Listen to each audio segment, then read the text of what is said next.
Welcome into Steelers Talk. I'm your host, Jack Sperry. I'm coming to you from my apartment today because it is Memorial Day, so I'm not in the office. I want to give a big shout out to all of the active duty service members and veterans that watch our show. You guys are the reason why everybody here in America gets to enjoy the freedoms that we do. Thank you guys so much for all of your service. We greatly appreciate all that you do for our country. Also, make sure you guys click that subscribe button if you haven't already. There's going to be a lot of really fun stuff this week. We're going to be going live on Tuesday and Thursday this week with our Madden streams. And who knows, maybe Aaron Rodgers will sign this week, but certainly doesn't seem like this is going to be the week. And we'll go into the reasons for that on today's show. But today, with Steelers OTAs beginning tomorrow, I wanted to get in front of a camera today and just let you guys know what kind of the biggest storylines are to watch this week, which players I'm going to be keeping an eye on here to see what kind of role the Steelers are going to have them in at the beginning of the offseason program here when it comes to putting on the helmets, because this is a significant step in the offseason program where the helmets finally go on. You can finally run plays, offense versus defense. It's not just walkthroughs. It's not just weightlifting. It's not just meetings. Now you really start to put the pieces of the puzzle together when it comes to the 2025 NFL season for your Pittsburgh Steelers. So the first thing I'm going to be keeping an eye out here for is TJ Watt and whether or not he is going to be there for the voluntary portion of OTAs. Now, last year, Cam Hayward, who was also in a contract dispute similar to what TJ is going through this offseason, decided not to show up to the voluntary portions of the offseason program. And I could certainly see that happening with TJ this year as well. I think maybe even the more interesting question is, will he show up to the mandatory mini camp this year?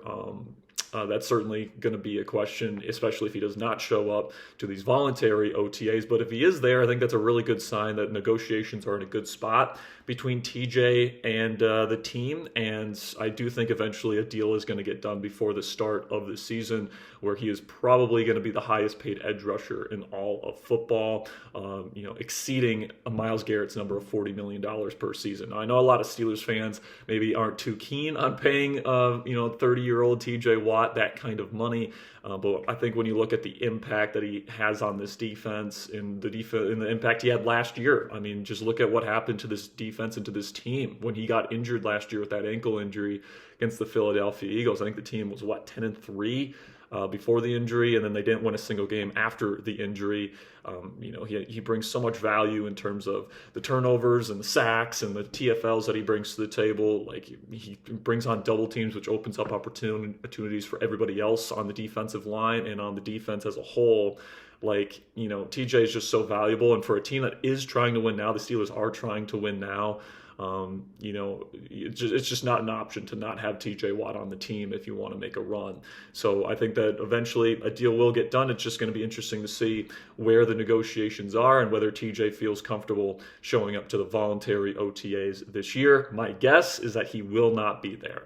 Okay, the second thing I'm going to be keeping my eye out for is the wide receiver rotation. Obviously, hopefully the Steelers add another receiver to this rotation before the start of the season begins. But somebody I'm really going to be keeping my eye out for here is Roman Wilson, because the team really expects him to step up in terms of the role that he is going to be playing this year.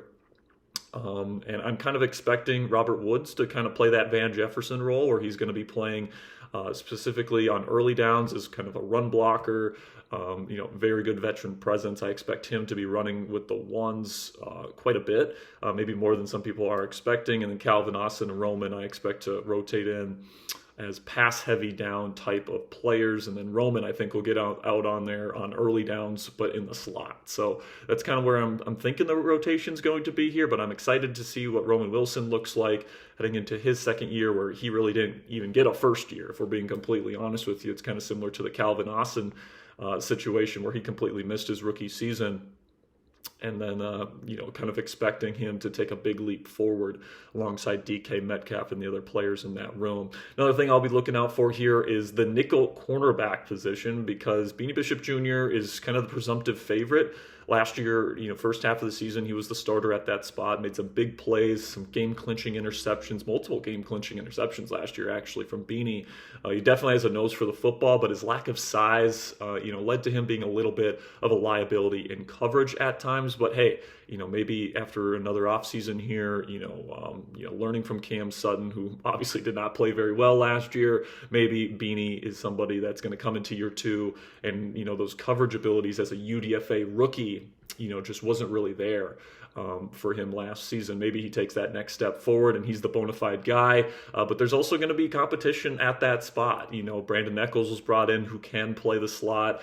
You draft Dante Kent out of Central Michigan in the 7th round. I really like his tape. Watch out for him to make a splash during the offseason program here.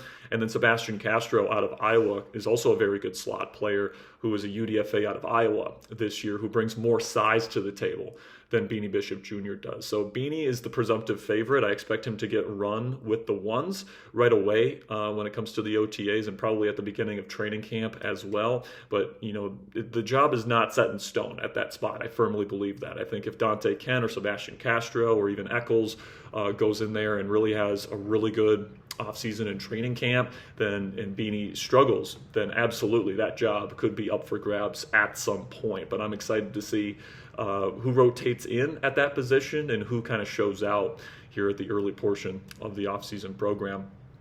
Another thing I'm going to be keeping my eye out here is Cole Holcomb, who missed the entirety of the 2024 NFL season with that really gruesome knee injury he suffered in 2023. He played pretty well before that injury. Wasn't stellar or anything like that. He was kind of a mid-level starting inside linebacker before the injury, and now he hasn't played football in a long time. So I'm wondering where they're gonna kind of start his process of playing these in these O&D periods. Are they going to keep him in the first team, where he was playing before the injury?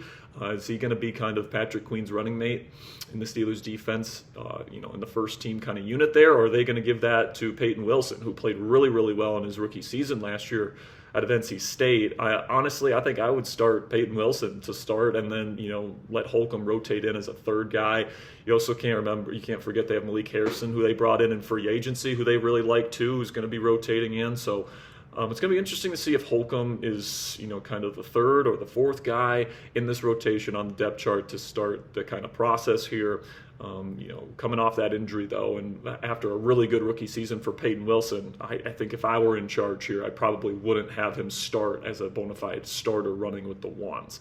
Another thing I'll be keeping my eye out here for is Kaleb Johnson, the rookie out of Iowa. Where is he going to slot in the depth chart to start here? Are they going to put him behind guys like Trey Sermon, Cordero Patterson, Kenneth Gainwell? Like, is he going to be running with the threes to start because he's a rookie? Mike Tomlin certainly is a head coach that makes his rookies earn their stripes. Now, Caleb's one of those guys where, because of the rest of the players on the Steelers roster at this position, I do think Kaleb is going to get a lot of run pretty darn early in his career. But that doesn't mean he's going to be getting like first team reps right away in OTAs.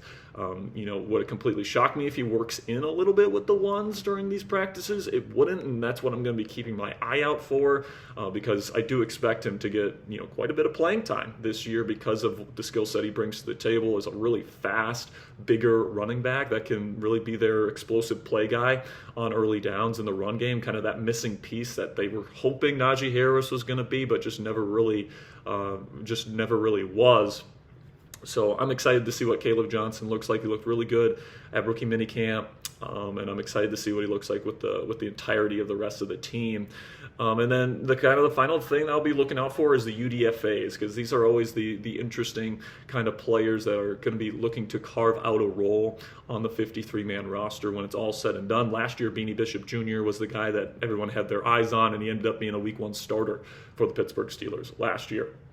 And he's the presumptive favorite this year as well. So UDFAs can certainly find a role. Jalen Warren was another guy that very early on was turning some heads, and and ended up making the final roster, and now he's probably going to start the season as the number 1 running back for this offense. So some UDFAs I'm going to keep my eye out here for are Sebastian Castro, who's going to be playing safety and nickel. The Steelers are going to be trying to find a role for him because he's just a good football player. He's instinctive. He's not the most athletically gifted player in the world, but he just knows how to play the game at a high level. Was really surprised he didn't get drafted this year and was stoked to see that the Steelers brought him in. So Sebastian is somebody that I think could certainly make the final roster this year. DJ Thomas Jones, the tight end / fullback, is getting some pretty good reviews from the Steelers building here as somebody that's really violent, somebody that's a really good blocker, somebody that could be a potential fullback option for the Pittsburgh Steelers. The thing about Connor Hayward, Connor brings some good versatility to the table, but he's not the best blocker in the world, which kind of limits his ability to be a fullback.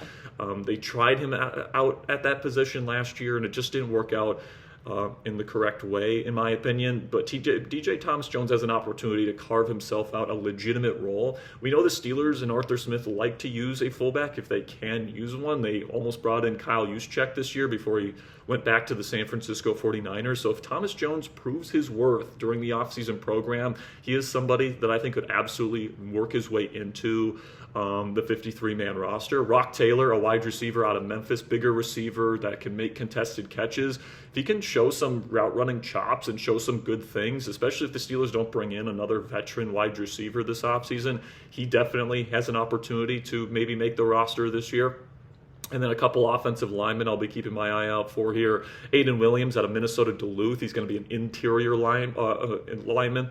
And he's got some really good physical tools that I like that I think could translate to the next level. So I'll be keeping my eye out for him and how he holds up here. And then Gareth Warren, the tackle, the UDFA that they're bringing in here. Now, offensive line, I don't think we're going to learn too much about these guys because obviously the pads aren't on, and we don't really learn all that much about offensive linemen and, frankly, defensive linemen during these OTAs, at least not until we get to training camp, right, when the pads go on and you're really taking real reps against NFL players. So that's going to be something to keep your eye out here for. But overall, just want to finish today's video by breaking down kind of the latest surrounding the Aaron Rodgers situation. It does not appear that he will be signing with the Steelers, and it does not appear like he's going to participate with the team, at least not this week in this slate of OTAs. Now, could he sign later this week, and join the team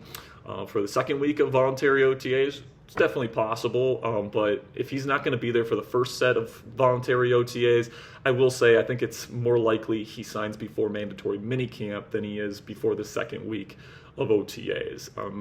He's got a very long track record of not really liking OTAs, not really feeling like they're that important. And of course, Rodgers has said multiple times about the personal stuff he's dealing with off the field. I think that's kind of his way of explaining why he won't be at OTAs this year and why he hasn't signed with the Steelers yet. But my best guess at this point, guys, is that he does want to play for the Steelers and he does want to sign on with the Steelers at some point, but he doesn't want to sign on with the team and then not be there for voluntary workouts because he understands the distraction that can be for the team. So, I don't think he plans on being there during the voluntary OTAs. We'll see if he signs just before mandatory minicamp.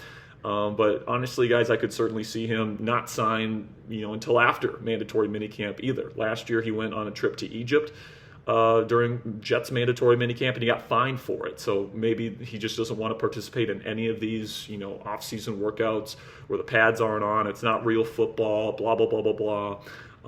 And he just doesn't want to get fined. He doesn't want to be a distraction by signing on with the team and then not showing up to these workouts. That's certainly possible, but I think it's becoming more and more likely here that the first time we see Aaron Rodgers at a Steelers practice will be in Latrobe for Steelers training camp. Now, we'll see what happens. He might be there for mandatory minicamp, but I could certainly see it being a possibility that he signs a couple days after mandatory minicamp, and then, the first time he's in a Steelers uniform at a Steelers practice is training camp. That's certainly a possibility at this point in time. But that'll be all I have for you guys today. Thank you guys so much for your support. Like I said, we're going to have a lot of stuff on the channel this week. I'll probably get one out around lunchtime tomorrow, talking about the latest surrounding the quarterback situation. There's been some new stuff coming out around Rodgers and Kirk Cousins and even Will Levis being connected to the Pittsburgh Steelers. Some stuff I want to talk about tomorrow. And then, of course, we go live tomorrow as well with our next Madden stream. And then we go live again on Thursday. So we got a lot of stuff coming your way this week, guys, with Steelers OTAs kicking off tomorrow. So make sure you guys click that subscribe button if you haven't already for extensive OTA coverage for your Pittsburgh Steelers.